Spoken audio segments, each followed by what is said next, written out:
I don't have motivational tips for you per se, but what I do have are 3 different ways to look at what's going on and to help you better understand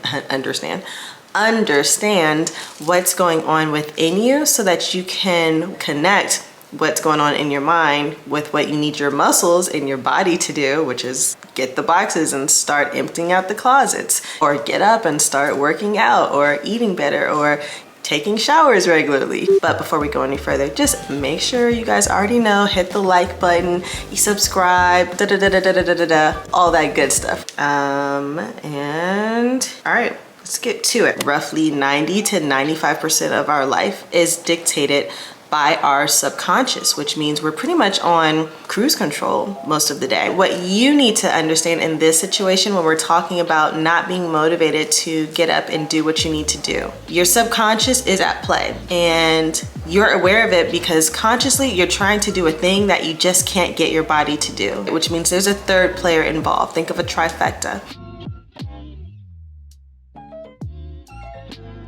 The attachment theory will give you the keys and tools that you need to reprogram your subconscious mind.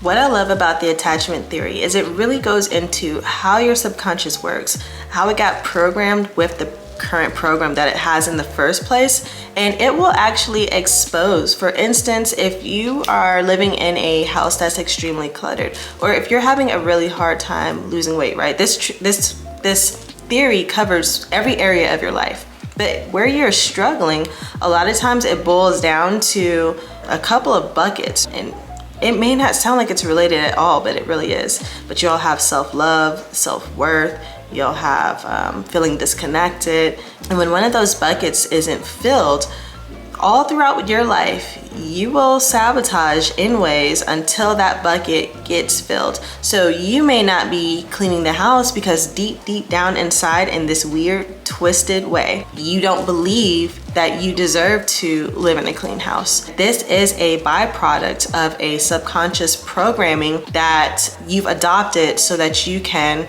feel safe, even at the expense of your needs not truly being met. And until you dial in on those things, that program is going to keep running and you're going to keep getting those results over and over and over again.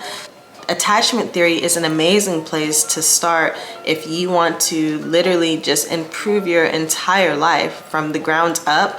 And I'm talking again, every single area. It's not just your environment, your relationships, your finances, your career life, how you parent. Attachment theory, start there.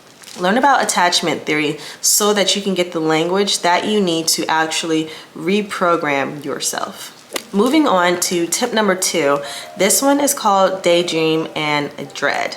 How this one works is typically when I want to do a thing that I know I need to do, like film this video, I start to resist. I'll begin to procrastinate. I'll start thinking of all the other things that I could be doing.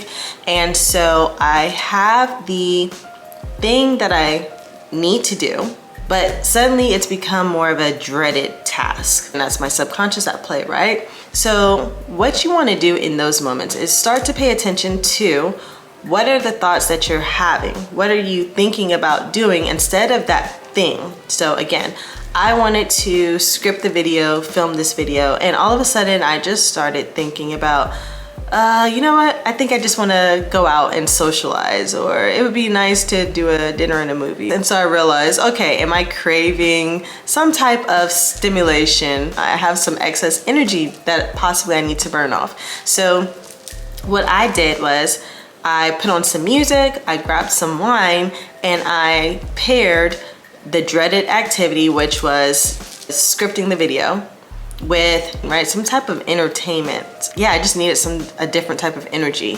So I brought the energy to the situation so that I could marry them together. The daydream, just having fun, with the dreaded activity, sitting down to actually script the video. So again, for tip number 2, Daydream and Dread, all you need to do is pay attention to the thoughts that you're having when you're about to do a thing that you know you need to do, and you start having those resistance or those anti-thoughts that pop up, really distill down what those thoughts are really telling you that you need, and then marry those two together.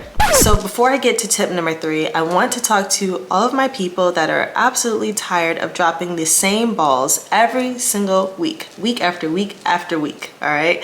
If you are one of those people and you know that you're allergic to planning and you're allergic to prioritizing and all of the things that adults need to do in order to adult well, then I created the 7-day chaos control challenge specifically for you, and not just for you, for me too. So I'm a person very ambitious, very motivated, but again, I suffer from a form of mental impotence where there is just a lack of connection from my mind to my muscles at certain points. So I really had to work on my discipline and better understanding myself. So the 7-day chaos control challenge is the laziest way you could possibly approach tightening up your life and getting yourself to a position where you're doing the things that you need to do in order for your life to reflect someone that has their life together. So if you're tired of feeling frazzled and overwhelmed each week and kind of like you're being sloshed around by life, then definitely take the challenge. So many people have rave reviews about it. There's probably close to 1,000 people so far that have purchased it, and the testimonials that I've been getting are absolutely golden. People have said, and again, it's not even me. I don't brag on myself, okay? I'm a Virgo, okay? I'm definitely not gonna put myself out there like that. But with that, oh wait, Beyonce's a Virgo. She puts herself out there like that, doesn't she? I might need to do that. But with that being said, other people are definitely saying it is the best challenge that they've ever taken online. And I think that you may have that same experience as well. So with that being said, it's in the description below. It's only maybe like 20 some bucks, like less than 25 for sure. And I created it so that even with the busiest schedule, you can do it. Even if you're the most disorganized person, you can do it. Even if you're the most unmotivated person, you can do it. Literally, you could be almost comatose and you could still take this challenge and get something from it. So yeah, it's that good. With that being said, the link is below, and now I will go on to the last tip here. All right, so tip number 3, I'm actually going to make you guess what it is. I'm going to read off my notes here, and if you can guess what it is before I actually reveal what the tip is, then you're a winner, and you can start typing your guesses into the comments as I'm reading these off. So here we go, the clue. Go dig for clams. Dig for clams. Spelunk. Perhaps you should spelunk yourself. Tickle my fancy. Yeah, I'm going to go tickle my fancy after this video. Not really, but again, it's just a clue. Beat around the bush. What am I talking about? Are you guys getting closer? Here's the last one. Surf the slit. Surf the slit. So, do you guys know what any of these are, what this is relating to whatsoever? Yeah, I'm not gonna say what it is, but I think you guys, at this point, I'm pretty sure some of you got it. So you can call it self-love. I'm gonna call it romancing yourself, okay? Because I'm thinking about it in a more broader sense. But yeah, you're gonna need some of this in your life, and just let me explain how this is going to work. So you're sitting there on the couch, you know, you probably got a chocolate splatter or something on your shirt. Okay, cool. So imagine as you're sitting there that the human of your dreams walks into the room. They smell good, look good, just all the things, okay? So they come in, they smile, they look at you. Of course, you're looking dumb.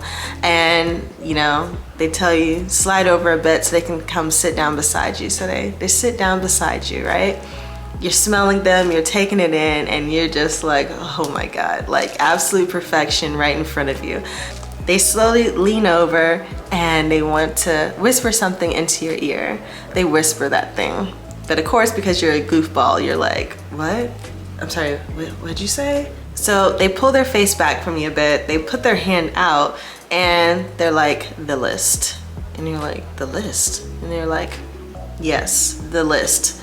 So you pull out your old crumply, grease-stained, sticky note and you put it in their hand and they take it and they look over it for a moment and they look back at you and then they lean back in again, and this time they lean in and they give you a kiss on the forehead, and then they give you a teaser kiss on the nose, and of course you're like, but when you open up your eyes, they're standing up, they wink at you, and they're like, I'm going to go take care of this list, and they walk off, right?